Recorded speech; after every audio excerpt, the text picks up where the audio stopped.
নমস্কার, জয় মাতারা। আমি অ্যাস্ট্রো হিমাংশু ভাগ্যের দুয়ার থেকে আপনাদেরকে জানাই আন্তরিক শুভেচ্ছা, ভালোবাসা। আশা করি ঈশ্বরের কৃপায় আপনারা সকলেই সুস্থ আছেন, ভালো আছেন। আজ আমি একটা টিপস আপনাদেরকে দিতে চলেছি। আপনারা যারা ধরুন দাম্পত্য জীবনে আছেন, স্বামী স্ত্রীর মধ্যে একটা সংঘাত, বাধা, বিপত্তি তৈরি হয়ে গেছে, হয়তো স্বামী স্ত্রীর মধ্যে একটা মেন্টাল ডিস্টেন্স, ফিজিক্যাল ডিস্টেন্স এইগুলো তৈরি হয়েছে, বা হয়তো আপনারা যারা দাম্পত্য জীবনে আছেন, যাদের হয়তো বেড সুখ নেই, হয়তো আপনাদের মধ্যে সেই প্লেজারটা, সেই ইমোশন, সেই রোমান্টিকতা, সেই জায়গাটি হয়তো নেই।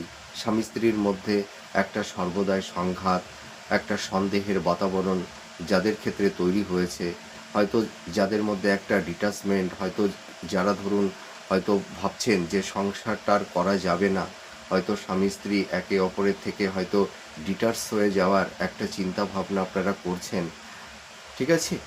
এবং আপনারা যারা মানে দাম্পত্য জীবনে আছেন, হয়তো আপনাদের মধ্যে স্বামী স্ত্রীর মধ্যে সেই বন্ডিংটা নেই। হ্যাঁ, মানে আপনারা দেখবেন মানে স্বামী স্ত্রীর মধ্যে সবসময় কলহ, বিবাদ, অশান্তি লেগেই আছে। তাই এই সমস্যা থেকে আপনারা কিভাবে বেরিয়ে আসতে পারবেন তার একটা টিপস বা টোটকা আমি বলবো। আপনারা কি করবেন, একটা ছোট্ট রূপোর একটা ছোট্ট মানে তাবিজ বানিয়ে আনবেন, ঠিক আছে? ছোট্ট দেখে ওই রূপোর তাবিজের ভেতরে কয়েকটা আতপ চাল ওর মধ্যে দিয়ে মোম দিয়ে মুখটাকে আটকে আপনারা কি করবেন, স্ত্রী অথবা স্বামী যে কেউ মানে দুজনের মধ্যে যে কেউ একজনা আপনারা করতে পারেন, ঠিক আছে? আপনারা কি করবেন, ওই তাবিজটিকে বালিশের ওয়ারের ভেতরে রেখে দেবেন। ওইভাবে আপনারা মানে বালিশটিকে নিয়ে ঘুমাবেন।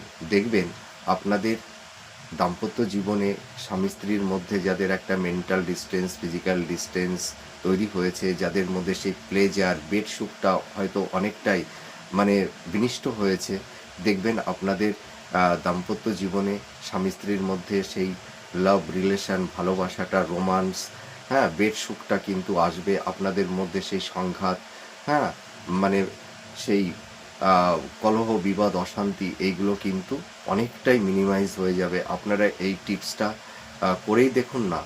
আর একটা টিপস বলছি, আপনারা কি করবেন, আপনারা মানে কাঁসার গ্লাসে রাতের দিকে জল রেখে দেবেন।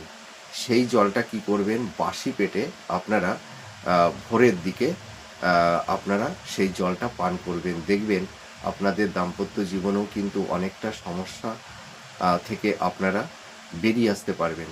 তো আমার এই টিপসগুলো শর্ট ভিডিওতে আমি মানে দিয়ে থাকি। আপনারা আমার শর্ট ভিডিওগুলো ফলো করবেন। আপনারা